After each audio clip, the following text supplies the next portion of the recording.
গতকাল জামালপুরে সীমান্তে নিশ্চয়ই একটা ভিডিও আমরা দেখেছি। সেখানে বলা হচ্ছিল যে তারা মানে বিএসএফের পক্ষ থেকে সম্ভবত এটা বলেছে যে তারা গুলি ছুড়বে। তখন বাংলাদেশের পক্ষ থেকেও কিন্তু পাল্টা বিজিবির পক্ষ থেকে পাল্টা জবাব দেওয়া হয়েছে যে গুলি আমাদের কাছেও আছে, আমরা বসে থাকবো না। মানে পরিস্থিতিটা উত্তপ্ত এবং ভয়ঙ্কর ব্যাপার হচ্ছে দুই দেশের সাধারণ মানুষ কিন্তু এখানে দাঁড়িয়ে গেছে নিজ নিজ দেশের পক্ষে দাঁড়িয়ে যাওয়া, জাতীয়তাবাদী একটা চেতনার উত্থান, এটা দেশের জন্য খুব ভালো। কিন্তু সীমান্তবর্তী একটা এলাকায় যেখানে মানে শত শত বছর ধরে এই মানুষগুলো তো পাশাপাশি থেকেছে, একটা সময় তো মানে আত্মীয়তার বন্ধন ছিল, একই দেশ ছিলাম আমরা, সেখান থেকে হয়তো বা একটা রেখা টানা হয়েছে, একটা সীমানা টানা হয়েছে, সেই জায়গা থেকে মানুষগুলো আলাদা হয়েছে, দুটো দেশের নাগরিক হয়েছে, কিন্তু সেই মানুষগুলো পাশাপাশি থেকেছে শত শত বছর ধরে। এই মানুষগুলো যখন একজন আরেকজনের সামনে মুখোমুখি দাঁড়িয়ে যাচ্ছে, এটা দুই দেশের জন্যই কিন্তু ভয়ঙ্কর ব্যাপার। ভারতের শুভেন্দুর বিজয় এবং কোরবানির ঈদের গরুকাণ্ডের অনেক ঘটনাই আমরা জেনেছি। এরই মধ্যে আমরা দেখছি বিভিন্ন সীমান্তে ভারত পুষিনের চেষ্টা করছে, প্রায় সারা বাংলাদেশের বর্ডার জুড়েই। এর মধ্যে নতুন আলোচনা আসছে রংপুর বিভাগ ভারতের কবলে যেতে পারে, সেখানে যে রাম মন্দির করা হচ্ছে বিশাল আকারে। সার্বিক এই বিষয়গুলোকে আপনি কীভাবে দেখছেন? ধন্যবাদ। না, পশ্চিমবঙ্গে বিজেপির বিজয়, বিশেষ করে শুভেন্দু অধিকারী মুখ্যমন্ত্রী হবার পর এ ধরনের পরিস্থিতি হবে এটা অনুমান করা যাচ্ছিল। এটা খুব স্বাভাবিক, কারণ মানে প্রত্যেকের রাজনৈতিক তো একটা কৌশল থাকে। বিজেপির রাজনৈতিক কৌশলই হচ্ছে হিন্দুত্ববাদী যে রাজনীতির কৌশল, একটা জাতীয়তাবাদ, এবং তারা ওই জাতীয়তাবাদটাকে আসলে হিন্দুত্ববাদ দিয়ে রিপ্লেস করেছে এবং সেটাকেই আসলে দেখানোর চেষ্টা।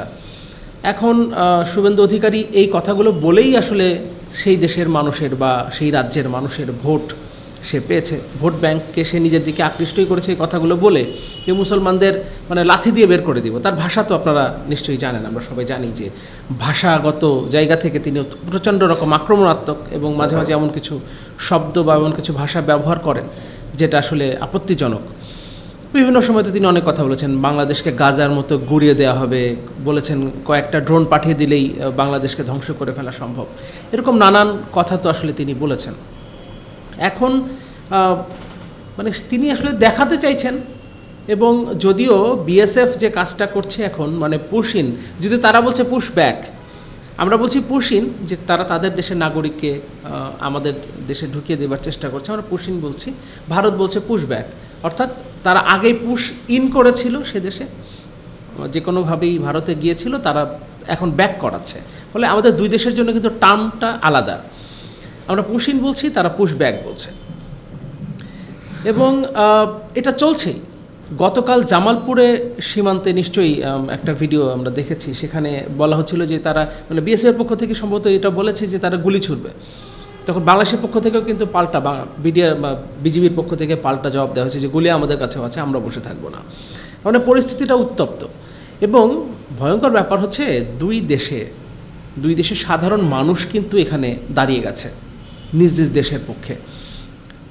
দেশের পক্ষে দাঁড়িয়ে যাওয়া, জাতীয়তাবাদী একটা চেতনার উত্থান, এটা দেশের জন্য খুব ভালো। কিন্তু সীমান্তবর্তী একটা এলাকায় যেখানে মানে শত শত বছর ধরে এই মানুষগুলো তো পাশাপাশি থেকেছে, একটা সময় তো মানে আত্মীয়তার বন্ধন ছিল, একই দেশ ছিলাম আমরা, সেখান থেকে হয়তো বা একটা রেখা টানা হয়েছে, একটা সীমানা টানা হয়েছে, সেই জায়গা থেকে মানুষগুলো আলাদা হয়েছে, দুটো দেশের নাগরিক হয়েছে, কিন্তু সেই মানুষগুলো পাশাপাশি থেকেছে শত শত বছর ধরে। এই মানুষগুলো যখন একজন আরেকজনের সামনে মুখোমুখি দাঁড়িয়ে যাচ্ছে, এটা দুই দেশের জন্যই কিন্তু ভয়ঙ্কর ব্যাপার, দুই দেশের জন্যই। আমরা এখন হয়তো বা কিছুটা বাহবা দেব যে বিজিবির পাশাপাশি বাংলাদেশের মানুষও লাঠিসোঁটা নিয়ে পাহারা দিচ্ছে, কিন্তু এটা সীমান্তবর্তী অঞ্চলের মানুষদের জীবনে ভবিষ্যতে এটা মানে এর প্রভাব খুব ভালো কিছু হবে না। কারণ ধরেন আজকে বিজিবির যিনি ওখানে কাজ করছেন, তিনি সরকারি একটা দায়িত্ব পালন করছেন ওই জেলায়। ধরেন জামালপুরে গতকাল ঘটনা ঘটেছে, জামালপুরের কথা বলি, জামালপুরের ডিসি আজকেও সেখানে আছেন, তিনি তো কালকে জামালপুরের ডিসি ওখানে থাকবেন না। ধরেন বর্ডারে যিনি দায়িত্ব পালন করছেন সরকারের প্রতিনিধি হিসেবে, ধরেন বিজিবি যেই সদস্য, তিনিও একসময় অন্য বর্ডারে যাবেন, অন্য কোথাও কাজ করবেন, কিন্তু ওই মানুষগুলোকে কিন্তু ওই বর্ডারেই, ওখানেই তার ঘর বাড়ি, ওখানেই তার কৃষি জমি, ওখানেই তার গবাদি পশু লালন পালন করতে হয়, ওখানেই থাকতে হবে। ফলে এই যে মানুষগুলো যে মুখোমুখি দাঁড়িয়ে যাচ্ছে, এটা আসলে খুব অ্যালার্মিং। এই পরিস্থিতি হওয়া ঠিক না। আর যেভাবে আসলে ভারত এই কাজটা করার চেষ্টা করছে, বা মানে এটা এক ধরনের গায়ের জোর, পুরোপুরিভাবে গায়ের জোর দেখানোর চেষ্টা করছে। কারণ যদি বাংলাদেশি কোনো নাগরিক সেখানে গিয়েও থাকে, সে যদি আইডেন্টিফাই করতেও পারে, সে কাগজপত্র দেবে, সেটা যাচাই বাছাই হবে, সেটার জন্য একটা প্রক্রিয়া আছে। এবং বাংলাদেশ এবং ভারতের মধ্যে এ ব্যাপারে আলাদা চুক্তি আছে। আপনি যদি চুক্তি অমান্য করে এইভাবে পাঠানোর চেষ্টা করেন, তাহলে সেটা আন্তর্জাতিক আইন অনুযায়ী আপনি অপরাধ করছেন, এবং সেই অপরাধটা কিন্তু ভারত রাষ্ট্র করছে। এখানে আবার আপনি শুভেন্দু অধিকারীর কথা বলে শুরু করলেন, পশ্চিমবঙ্গের কথা, কিন্তু একইভাবে আসাম থেকে হচ্ছে। আসাম থেকে হোক, পশ্চিমবঙ্গ থেকে হোক, বা যে কোনো জায়গা থেকে কাজটা যদি হয়, এখানে কেন্দ্র সরকারের দায়। কারণ বিএসএফ কিন্তু কেন্দ্র সরকারের আন্ডারে কাজ করে, এখানে কিন্তু রাজ্য সরকারের বিষয় না। তার মানে এখানে তো বিএসএফ ইনভলভ, বিএসএফ পাঠিয়ে দিচ্ছে, আমরা দেখছি। তার মানে এখানে ভারতের কেন্দ্রীয় সরকারকেও দায়িত্ব নিতে হবে, মানে এই বিষয়ের প্রশ্নের উত্তর দিতে। বাংলাদেশের পক্ষ থেকে 12 থেকে 13টা চিঠি নাকি ইতোমধ্যে দেওয়া হয়েছে, কিন্তু তার কোনো জবাব আসে নাই, পররাষ্ট্র প্রতিমন্ত্রী জানিয়েছেন গতকাল। এবং বিএসএফ শীর্ষ পর্যায়ে বৈঠক হয়েছে, আজকে সম্ভবত শেষ হচ্ছে বৈঠকটা, 3 দিনের, কিন্তু এখন পর্যন্ত এই ব্যাপারে কোনো মানে সুরাহা হয়নি। সামনের দিনে দেখতে হবে যে এটা আসলে কোন দিকে যায়। তবে একটা বিষয় হতে পারে যে ধরেন পশ্চিমবঙ্গে বিজেপির যে জয়, সেই জয়ের একটা উদযাপন হতে পারে এটা, কিংবা এক ধরনের স্টান্টবাজি বলি না আমরা, পলিটিক্যাল স্টান্টবাজি।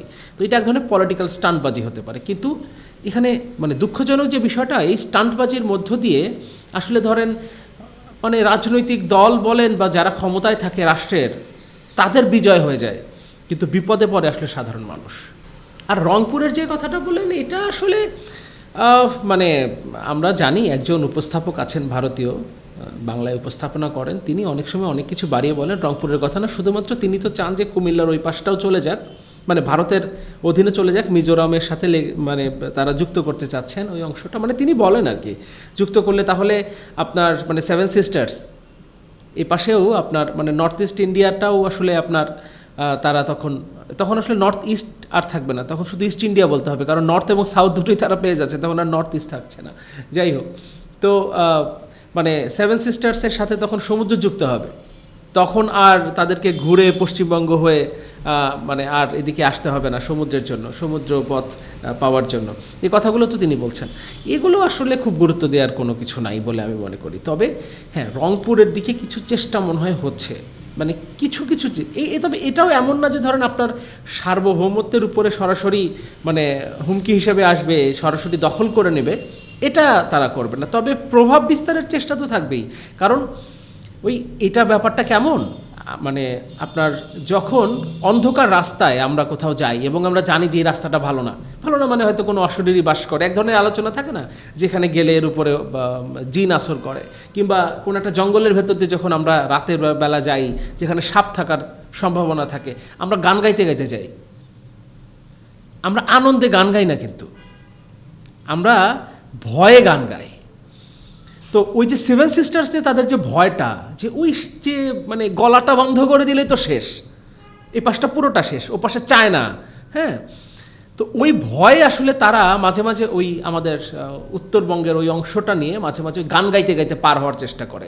মানে চিকেন স্নেকটা তারা আসলে ওই ভয়ে গান গাইতে গাইতে পার হওয়ার চেষ্টা করে রংপুর, কুড়িগ্রাম এই অঞ্চল দিয়ে। এই কারণে ওই রংপুরের আলোচনাটা তারা সামনে নিয়ে আসে।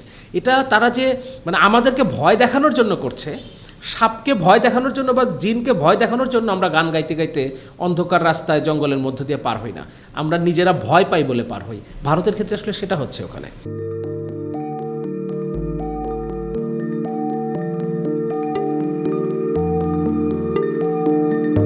পহেলা জানুয়ারি 2026 ইউটিউব জার্নালিজমের অগ্রদূত changeTV.press সংগ্রাম মুখর 7 বছর পেরিয়ে পা রাখলো গৌরবান্বিত 8 বছরে। এই আনন্দ প্রহরে সবাইকে নিরন্তর শুভেচ্ছা।